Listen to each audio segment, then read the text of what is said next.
Guys, welcome to my channel. Today, pag-uusapan naman natin itong Subaru Forester.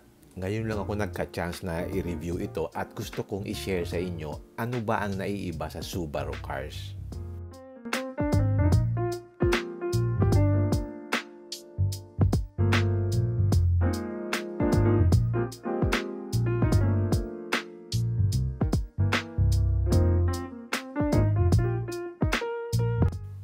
Of course, when you say Subaru, you're talking about technology.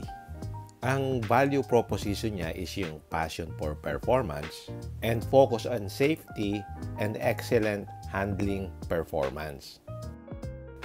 Merong 4 main values yung Subaru. Unang-una, yung Subaru Global Platform. Bali, meron siyang rigid framework that reduces yung vibration, minimizes noise, and provides excellent handling under all road conditions. Ang pinakamaganda dito, yung chassis niya nag-a-absorb ng shocks and provides 50% fewer vibrations because yung stabilizer niya directly mounted doon sa chassis. Kaya in terms of handling, maganda talaga siya. So kapag may mga aksidente, maaasahan mo siya kasi meron siyang better protection kasi it was constructed to be a shock-absorbing cushion in the event ng merong collision. At bukod pa dyan, gumamit sila ng high-tensile steel panels. Maganda rin yung kanyang handling stability kasi they lowered yung center of gravity by 5 mm which means na it cuts down yung steering to response time. So you get ultra-responsive handling with every steering movement na ginagawa mo. At yung global platform niya improves yung stability kaya mas relax at saka komportable yung drive mo. Okay, I will discuss the other features as we go along. In the meantime, let's discuss the exterior features. By the way, in the Philippine market, itong Forester ay available lang in 2 variants. Yung GT at saka yung ES. So itong nasa video, ito yung ES variant, which is the lower variant. Ang price ng GT is 2,298,000, while itong ES is 2,168,000 pesos. Yung grill niya is kulay black at sa gitna nandun yung Subaru na blue na oval logo. At dun sa ilalim ng bumper, meron siyang silver-plated na underguard. Sa likod niyan, ganun din. Yung headlamp niya is LED with auto levelizer and then meron din siyang DRL. Meron din siyang LED fog lamps. Tapos yung headlight nga pala niya is yung nag-automatic on and off, no? Depende kung maliwanag o madilim na yung lugar. At meron din siyang pop-up headlight washer. Yung wheels naman niya is 18-inch aluminum alloy wheels. Pagdating sa front-end design, just to be honest, hindi siya ganun ka-attractive for me. For me, it's too cluttered. Parang ang daming nangyayaring angles and lines na hindi siya cohesive tingnan. Actually, hindi naman talaga strong point ni Subaru yung design. Yung mga models nila lately are too generic in terms of design language. Anyway, okay, check naman natin yung side profile. Meron siyang black over fenders, then meron siyang cladding doon sa lower portion ng door. Yung side mirror is body colored, tapos yung door handles niya meron siyang chrome accent. Meron din chrome around the window line, and then meron din siyang roof rail na kulay silver. Ang isa pa rin mapapansin mo, mas mababa siya than other SUVs kasi it was designed to minimize yung blind spots at saka for better visibility than the competition. So makikita mo, mas marami siyang glass, mas malalaki yung mga glass with fewer obstructions. Dito naman sa likod, meron siyang rear spoiler with high mount stop lamp. At meron siyang shark fin antenna. At yung tail lights niya is LED na din. Again, pagdating sa design ng taillight niya, hindi ko masyadong gusto yung C-clamp taillight niya. Pagdating naman sa black bumper niya, meron siyang garnish doon sa lower portion. Tapos meron din siyang LED na rear fog lamps. And then merong 4 na parking sensors doon sa bumper. Okay, check naman natin yung interior. Maganda yung quality ng mga materials na ginamit dito sa door panels. Meron ditong plastic, pero dito sa bandang side naman, meron ditong mga leather, soft touch leather. Maganda yung quality niya. And then itong mga switches ng door saka yung sa side mirrors, magaganda rin. You can see also the quality of the stitching. And then meron siyang memory seat function.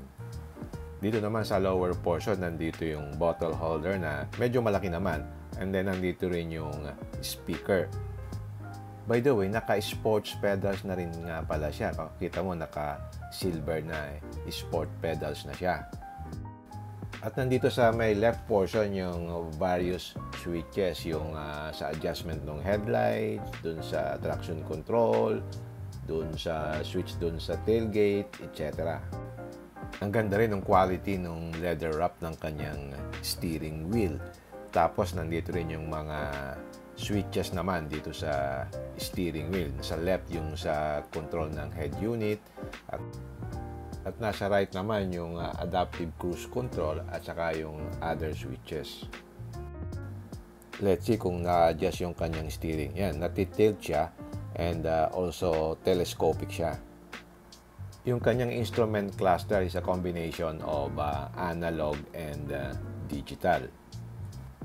And meron din siyang paddle shifter. Yung kanyang head unit is 8-inch high-definition touchscreen with Apple CarPlay and Android Auto and Bluetooth. Nandito naman yung kanyang control ng aircon, it's dual zone auto climate control. At nandito naman sa right side yung kanyang push start stop button. Dito naman sa center console, nandito yung kanyang cambio. And you can see here na meron siyang commander button for the drive modes na pwedeng normal, pwedeng intelligent mode. And then meron din siyang electronic parking brake at saka itong brake auto hold feature. Meron din siyang button for the 360 cam. At dito naman sa ilalim, meron 12 volt socket at saka yung type A na USB port. Dito naman sa bandang baba, merong drink holders at dito sa ilalim ng armrest is meron ding compartment. Yan, natatanggal mo itong compartment na to and then meron ka pa ring 12 volt socket. Interior quality wise, okay naman siya. Not the best, but the design of the interior is kinda outdated. Parang ang daming curvature at saka lines na hindi magandang tingnan. At nandito naman yung kanyang glove box compartment. As I said, yung design ng kanyang dashboard is too cluttered for my liking. If you compare it with the new Hondas and Mazda, mas upscale yung feeling ng interior nun at mas malinis tingnan. Okay, check natin kung merong vanity mirror. Meron siyang vanity mirror dito sa driver's side at meron ka rin na i-extend na portion dito, so pagka maaraw hindi ka tatamaan ng araw sa mukha. So very useful yan. Dito naman sa passenger side, meron din siyang vanity mirror at meron din siyang ilaw.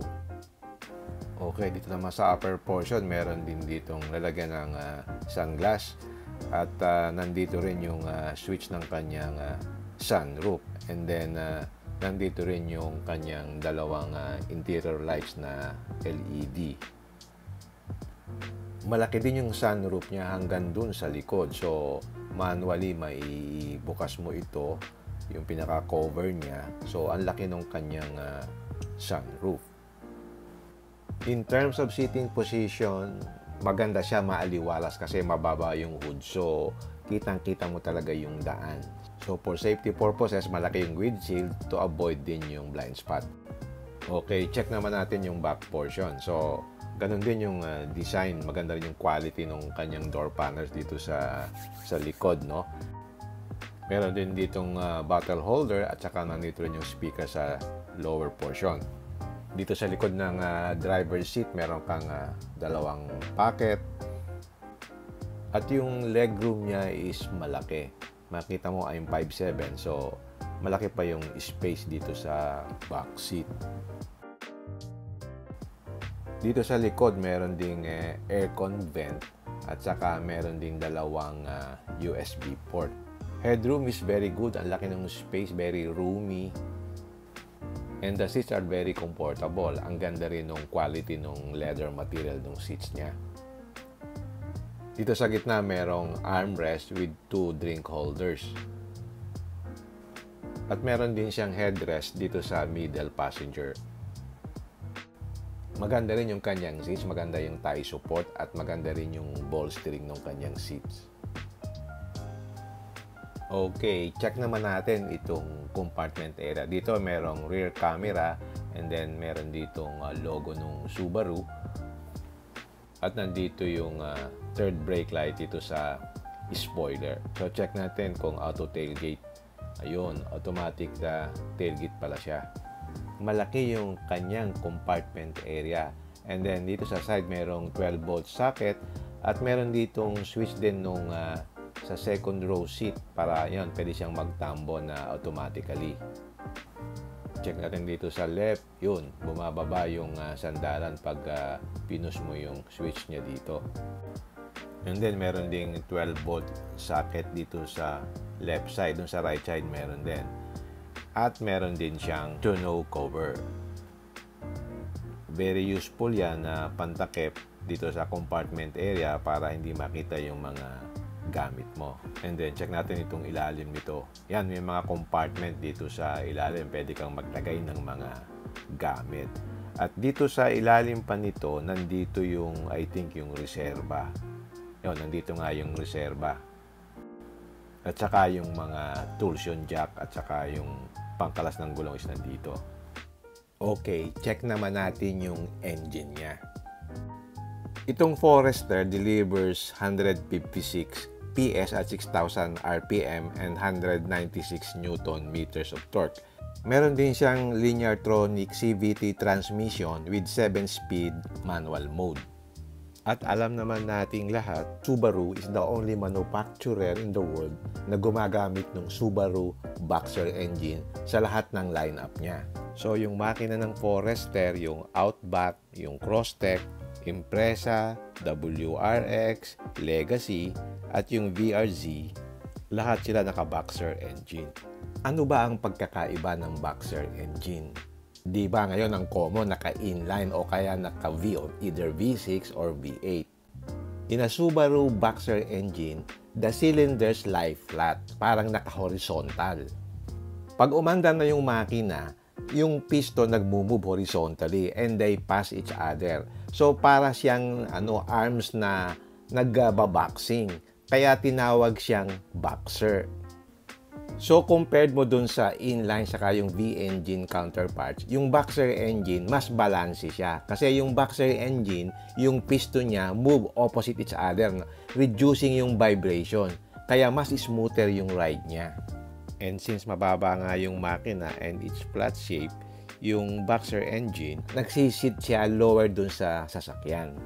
As a result, mas lower yung kanyang center of gravity at saka yung kanyang lateral stability, saka yung decreased roll, especially dun sa mga corners, mas maganda yung balance at mas predictable yung handling characteristics niya.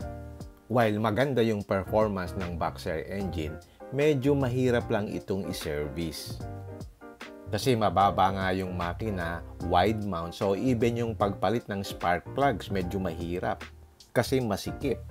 Marami ka pang tatanggalin na tornilyo bago mo mapalitan yung spark plugs. At ang isa pang magandang karakteristik itong Subaru, yung kanyang symmetrical all-wheel drive. Bali, it continually monitors all the wheels and adapts to provide yung maximum road grip. Unlike yung mga typical all-wheel drive na dalawang gulong lang ang gumagana at nag-activate lang siya when the traction ng dalawang gulong na yun ay nawawala. Itong symmetrical all-wheel drive ng Subaru, palagi siyang naka-on. So, yung left and right side ng drivetrain is completely balanced. So, nadidistribute niya yung power to the front and rear wheels and you get double the traction full time. At meron din nga pala siyang X mode. Pipindutin mo lang yung button pag halimbawa yung slippery yung roads, tapos steep yung mga hills, one touch of a button, mag-activate na yung X mode. So, yung different torques are applied doon sa wheels. And before I forget, meron din siyang for safety which is called the EyeSight. Meron siyang pre-collision braking, lane sway and departure warning, saka yung adaptive cruise control and lead vehicle start alert. Okay, let's summarize. Itong Subaru Forester is a solid car. So, known siya for performance at saka yung commitment to safety which will always drive you comfortably and confidently. Of course, marami siyang performance innovations gaya nung Subaru Global Platform, yung Boxer engine, saka yung symmetrical all-wheel drive. Yan yung mga performance innovations. And with all that features and innovations, siyempre merong mga drawbacks. At ang pinakauna talagang drawback ng Subaru is yung maintenance. So if you're buying a Subaru, expect higher maintenance costs because of its specialized parts. Especially yung mga pyesa na related dun sa all-wheel drive system at saka yung sa Boxer engine. Bukod pa dyan, mahirap siyang i-service because yung configuration ng kanyang makina. Hindi siya katulad ng mga inline o kaya V6. At kung magpapaservice ka outside of the casa, you need to have a mechanic that is knowledgeable about Subarus. So these are some of the points na kailangan mong alamin about this vehicle. Pero yung ibang tao naman kasi, they really value yung performance at saka yung driving experience na naibibigay nitong Subaru. Kaya nga sa US, very common yung Subarus because of their all-wheel drive system at saka nila may winter so they value also yung safety. Also, yung Subaru EyeSight is one of the most intuitive, active safety system na good investment if you're prioritizing yung safety ng pamilya mo and at the same time yung performance na you want out of the vehicle. So, wala naman talagang perfect na vehicle. Talagang merong mga flaws. But if you're going to ask me, I like yung technology behind Subarus. I'm willing to pay more on maintenance kasi nababack up naman siya ng performance. Ang hindi ko lang masyadong gusto yung kanyang design philosophy sa exterior at saka yung sa mga interior niya. I just hope na yung mga future models ng Subaru would be more attractive or eye-catching. A good example is yung WRX. Medyo controversial yung design niya. Some people like it, pero mas marami yung hindi nila gusto. So it's up to the buyers what they value most. Okay, hanggang dito na lang. I hope I have given you some insights about Subaru Forester. If you like this video, don't forget to like, share, and subscribe. Until next time, see you again in my next vlog. Bye!